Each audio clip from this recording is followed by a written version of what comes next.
course was working in bioenvironmental engineering. Part of my job in tracking the health hazards was to look at any time someone wanted to buy a chemical.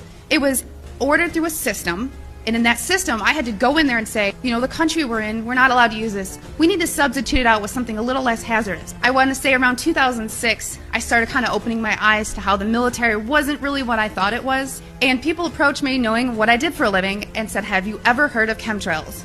Well, I hadn't. So I went online and I looked at chemtrails. I saw a lot of, debunking, a lot of sites that were just kind of calling it a conspiracy theory.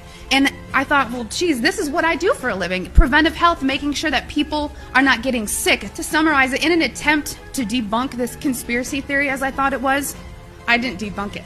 It literally changed my life. One day I was going through that computer system, which if you want to look it up, it's called an Air Force Form 3952. It is the approval of hazardous materials. I was finding tons and tons of large quantities of aluminum, barium, strontium in the forms of oxides and sulfates. One of the legal requirements in approving these is looking at what used to be called a material safety data sheet. On that sheet, it's going to list the manufacturer.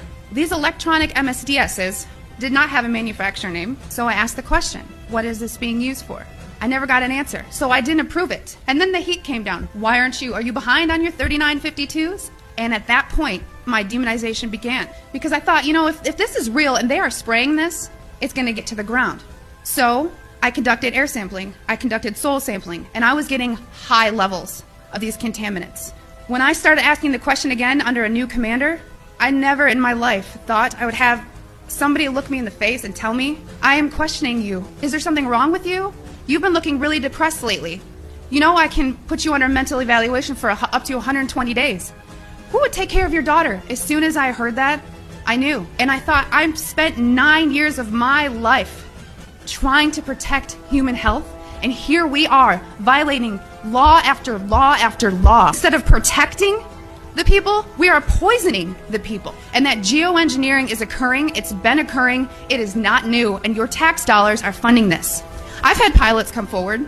I've had people come forward that actually load the canisters on the planes. These people don't come forward because they are afraid that they're going to end up like Snowden. So many people want to ask why. Why is this occurring? From weather modification to weather weaponry, there's numerous reasons under Agenda 21 and tons of theories. So I just want everyone to know and understand that of all things, of all the freedoms that we are losing, geoengineering is the #1 issue that we are facing, because you can have guns and money and you can have everything. If you don't have food and water and you are dying of respiratory or neurological illnesses, what does it matter?